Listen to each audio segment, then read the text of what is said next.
So you've got a 47-year-old gentleman who's come to see you asking about a vasectomy reversal. How would you counsel him? So I'll counsel him that this procedure is not offered in the NHS to start with. However, there are techniques for vasectomy reversal with different success rates. The overall success rate for vasectomy reversal is not very high, but I will explain to him the techniques of one-layer vessel vasectomy, multi-layer, and also epididymal vasectomy. It will involve microsurgical technique, and overall success rate, I'm not exactly sure what the figure is, but it's not very high. I'll explain that to the patient. Okay, how are you going to assess this patient? So I'll take a history, examine the patient. In my history, I will inquire about the original vasectomy, when this was done, the reason for the vasectomy reversal. I will establish the overall fitness for surgery. Following on from this, I'll examine the patients, examine the testicles, and also feel for the presence of vas, which may feel nodular because of previous vasectomy. And then I will explain in details the process of vasectomy reversal, and depending on the patient's preference, I'll go ahead and arrange for this to happen. Okay, you mentioned about the success rate being low, which isn't actually true. What affects the success rates of a vasectomy reversal? Do you know? So, the age of the patient. Which patient? The male patient or the female patient? Age of the partner, I think, is more important in this case. Mm-hmm. If there's any underlying inflammatory conditions with the testicles or otitis, and also the risk factors for infertility, male infertility, would also be a reason for failure of reversal. Anything else? I can't think of anything else. You sure?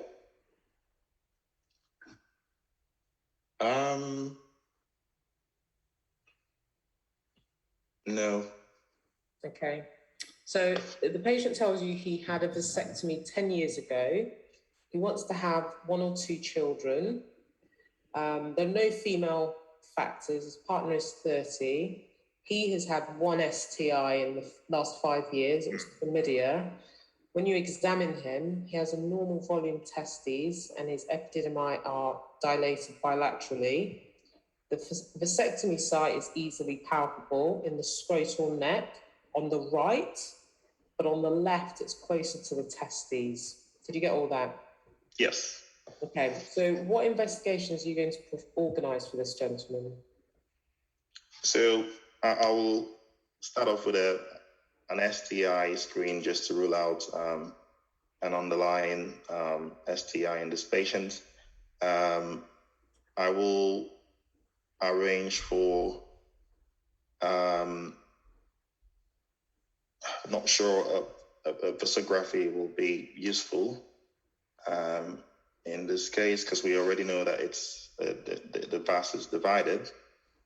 I suppose an ultrasound, baseline ultrasound of his testicles to assess the anatomy of the testes and the epididymis and possibly visualize the vas.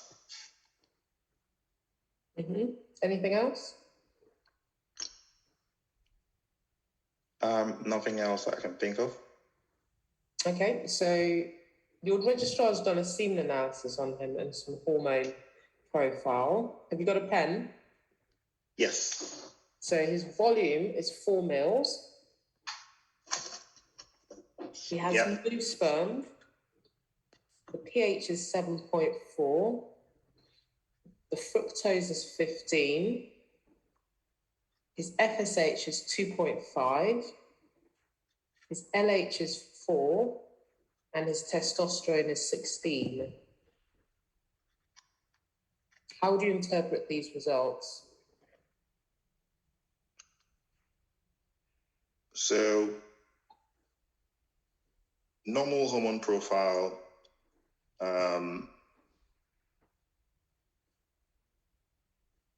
normal volume, normal pH. I'm not sure what the reference range of fructose is, I must admit. Okay, I'll tell you it's normal. Okay. So, what's his diagnosis? So, he has got obstructive azoospermia. Yeah. What are the available treatments for this chap? So, given that he has a normal hormone profile, this gentleman we know already had a vasectomy, and that would explain his the reason why he's got no sperm cells. So vasectomy reversal, as we already mentioned, would be an option for him. And this can be done in different microsurgical techniques, such as single layered or multi-layered vasectomy. Before you get that there, what other options are available for this chap, for this couple? So this couple could have assisted fertilization technique, and given that he's got obstructive azoospermia, he could have percutaneous aspiration. He could have what aspiration? Percutaneous sperm aspiration. Okay. He could also have microsurgical TZ. Okay. Or the standard TZ. Okay. Anything else? Any other options for them to have a baby? So once the sperm is harvested, and this could be if there's absence of female factors, then they can have, as a couple, intrauterine insemination, or they could have IVF or ICSI. What's the difference between IVF and ICSI? So IVF involves putting the sperm cells in a medium in the presence of the egg cells, and fertilization happens in vitro.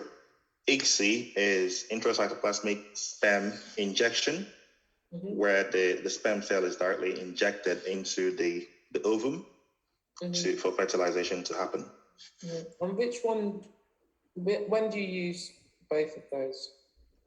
So ICSI will be preferred where there's severe male factor, for instance, significantly impaired motility, or even morphology of the sperm cells.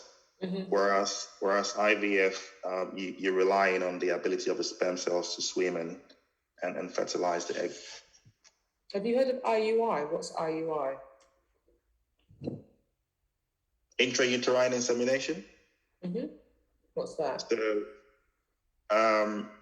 So that involves introducing the sperm through the cervix into the uterus, and allowing fertilization to happen. Isn't that called sex?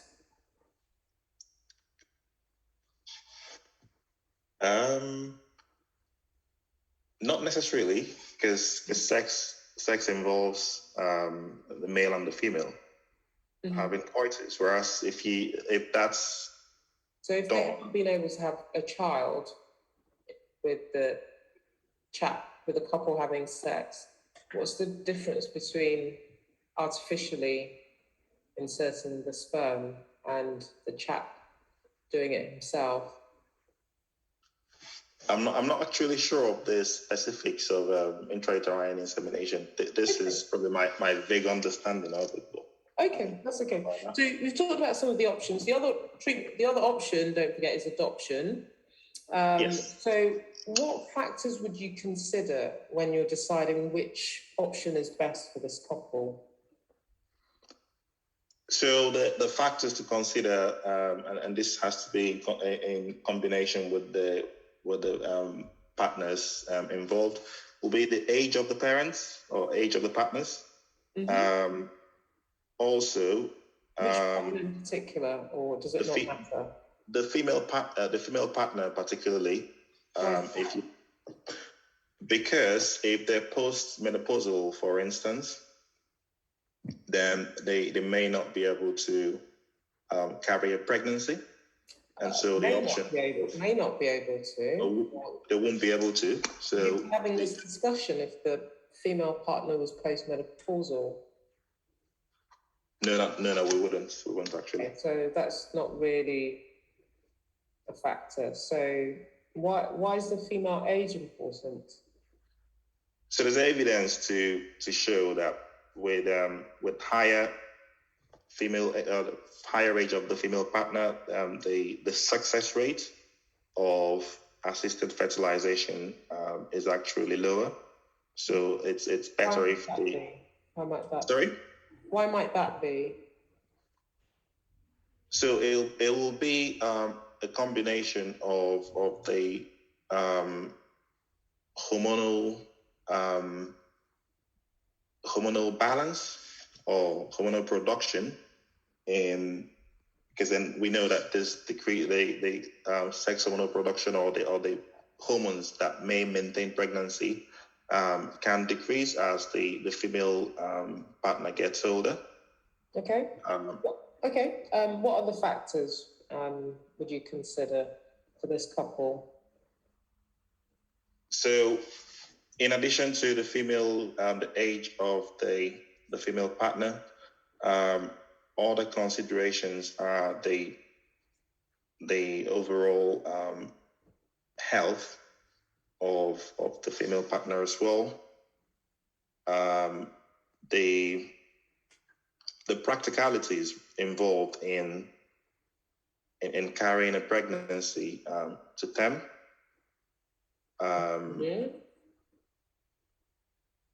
And I think it's got a significant bearing on the female partner rather than the male, but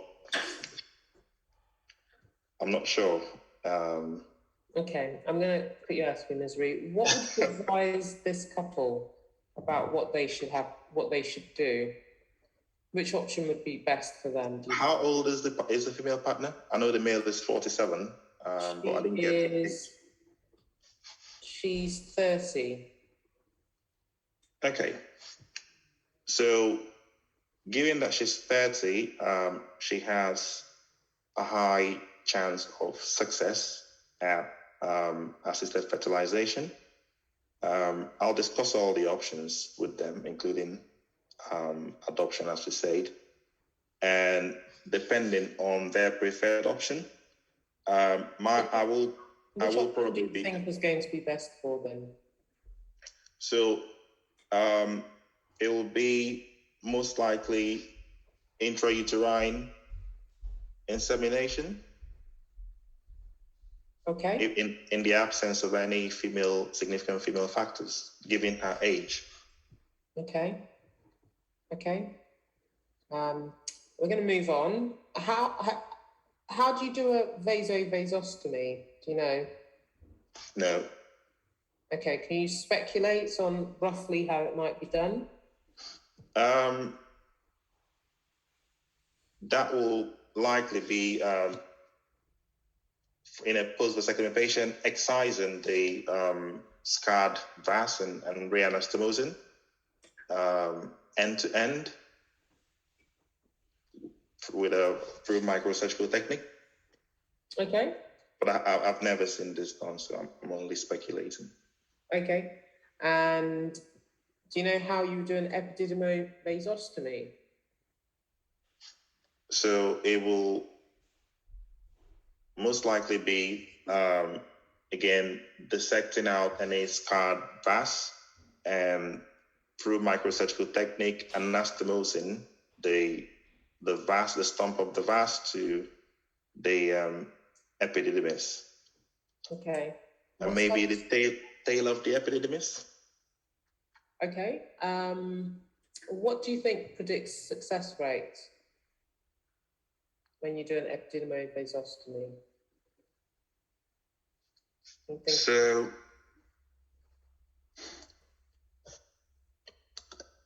signs of obstruction, so maybe dilatation of the epididymis.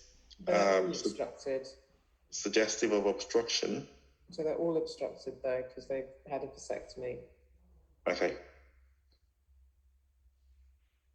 They I don't know, sorry. Okay, I'm going to pause there. This is obviously a tough one if you haven't seen it. So let's go to the beginning. So vasectomy reversal is one that is very easy to bring up. The way you assess the patient is you want to know how many children he's had. Does he have a new partner? Is that you're trying to figure out why he wants a vasectomy reversal now?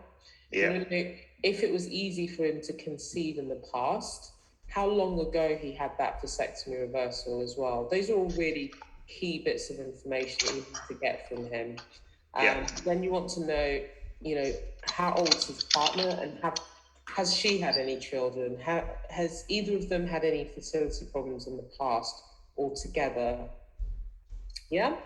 And then you want to have a feel of you're going to assess him like your fertility patient. You're going to have examine the testes. You're hoping that both testes are a large volume or normal volume, good size. You're expecting to fill a gap between the vas where the vasectomy is being performed.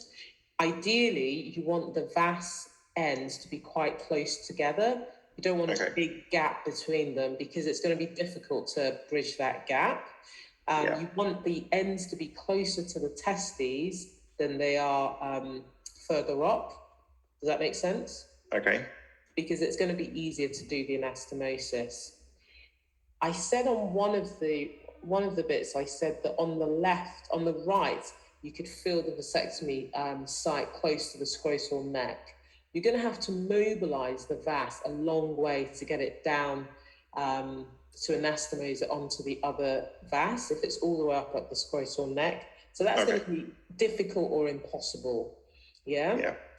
For that one, you'll probably end up doing it onto the epididymis rather than for the vas, and the success rate for that is lower. So the vasovasostomy has a higher success rate than an epivasostomy.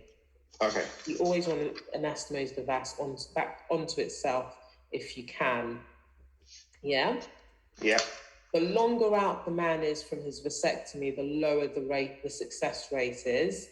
And the take-home baby rate, which is always the most important bit, is even lower than that. So if they're 10 years or longer, it drops to, I think, 50%. And the take-home baby rate will be something like 30%. I'm going to update that for the fertility slides I sent you, and I'll put it all in there because it's really important to have that in. Yeah, does that make sense? Yeah, thanks. The fact that I said they want 1 or 2 children is important because, if you're going to do IVF of any form, IVF has a low success rate across the board and it's expensive. This couple is not going to get NHS treatment. So they're going to want the treatment that's going to be the most cost effective. And having several cycles of IVF is going to be very expensive and will probably only yield them 1 child. So the fact that they want more than one child is important. A vasectomy reversal will probably be the best option for them, actually, because they want multiple children.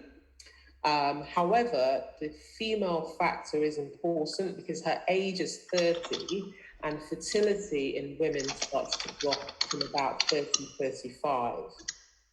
So she doesn't have a long time to wait around for the vasectomy, reversal to work. And, it might be 6 months or so before before they get the results of the vasectomy reversal.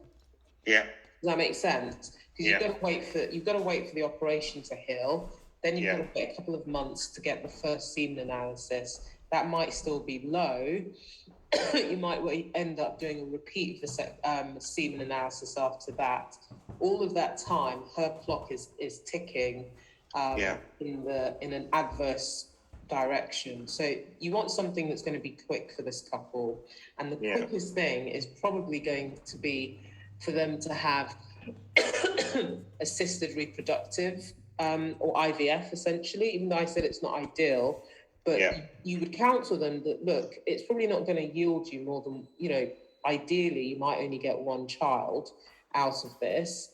But it means that you can get one child relatively quickly. But if you want to take the risk, vasectomy reversal will be better in terms of being able to give you, if it's successful, being able to give you children. Yeah? Yeah. How you assess him is the same way you assess any fertility patient. So for every fertility patient, you're going to do a semen analysis, you're going to do hormone profile, because you don't know if he was fertile before his vasectomy. Yeah. Regardless of whether he's been told that he's fathered a child. I've had patients who tell me that they've had children with their previous partners, but they've got what almost certainly is a congenital small soft testes. That testes has probably never produced sperm out of it. So, obviously you don't say that to the patient, but you've got to prove that they were fertile before. So you do all the same investigations you would normally do. Yeah. I always do an ultrasound just to assess the testes volume and look for any intratesticular lesions, which may be malignant or anything abnormal that might be there. So that's why I personally do an ultrasound, but not everybody does do that. So those are the investigations you would do. The semen analysis and the hormone profile, you're right, it's azospermic. Fructose, you sort of need to have an idea. 15 is normal. The available treatments would be IVF, adoption, vasectomy reversal. Now, where you got a little bit stuck was the difference between IVF, IUI, and ICSI. So they're all IVI. They're all IVF, yeah? All assisted. They're all IVF. So they're different types of IVF, though. So IUI is where you would fertilize the egg with the sperm outside of the body. So that would be in a petri dish. Yeah. You would then put the fertilized egg into the cervix, so into the woman. And that would depend on the man having good sperm quality, because then, he's got good swimmers and he's got lots of sperm. So one of them, put the egg and millions of sperm in a petri dish, he's got a good chance that he's going to fertilize the egg. And then once it's fertilized, you put it into the woman. So that's IUI. ICSI, as you said correctly, is where they've got poor mobility, probably low volume sperm, maybe poor morphology. You're going to inject the good sperm into the egg. It would be something you would also use in a couple where there are genetic abnormalities, where you're going to screen the sperm for the sperm that doesn't have that genetic abnormality. I've forgotten what the exact technique is called, but that would be another way that you would use, another time where you would use ICSI. Once you've injected it into the egg, it's fertilized. You put the fertilized egg into the woman. Make sense? Yeah. Okay. The factors you would consider, the ones we spoke about already. So the patient's age, the female partner's age in particular, how long ago the vasectomy was done, the fact that clinically he's got one side that's probably going to be an EV as opposed to a VV, which is automatically a slightly lower success rate. Yeah. I think we've covered all the factors. And so what advice would you give the patient? You know, again, it's just what we've discussed already. How would you do a vasovasostomy? So you could have guessed this one, Emeka, a little bit better. You sort of did, but I think you gave up. So essentially, what is a vasovasostomy? It's just joining the two vas together, yeah? Yeah. So you're going to deliver the testes. Yeah? Yeah. You know that.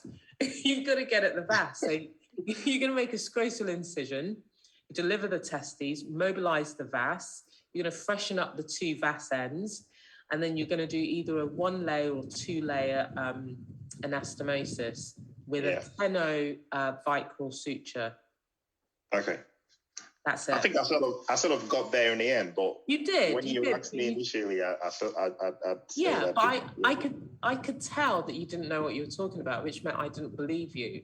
Whatever you said, I thought it's going to be nonsense. And you never give the examiner that impression, even if it's, you know, you can figure it out. It's a vasovasostomy. Even if you don't get the right suture, you know it's going to be a very small suture. They're probably not going to, you know, they're not going to fail you because you say 8-0 vicryl instead of 10-0. They're just not going to do that. You might not get the prize, but you're going to pass that station. And it's the same with an epididymovasostomy as well. So the only difference is you're anastomosing onto the epididymis, onto the epididymal tubules. So they're much, much smaller caliber lumen, the epididymi. So it's much more difficult technically to do that operation. And you do it under a microscope. So either an operating microscope or you use some loops. So when I've done bits of it, we used an operating microscope. I think it was 500 magnification, but I'll double check and I'll put it in the slides. Yeah. And that is it. Thank you. Yeah? It sounds like a really challenging scenario, but it's not, because you know there aren't very many questions they can ask you in fertility. This is one of the nice scenarios because you know exactly where they're going. And the paper to quote for the vasectomy reversal, I think, is Belka et al. I'll double check that and I'll put it in the slide. In the slides, yeah. Yeah. I'll do it. The success rates. Resend it. So I think at 10 years it's something like maybe 50 or 60% is the patency rate, and then the pregnancy rate is probably something like 30 or 40%. So the take-home baby rate is always much lower than the patency rate. Okay. But ideally, the best success rate is if it's under 5 years. Yeah. I'll put that in the slides as well. I can't remember the exact numbers, to be honest. That's roughly where it sits. Yeah? Yeah, thanks. Okay. Any questions? No, I think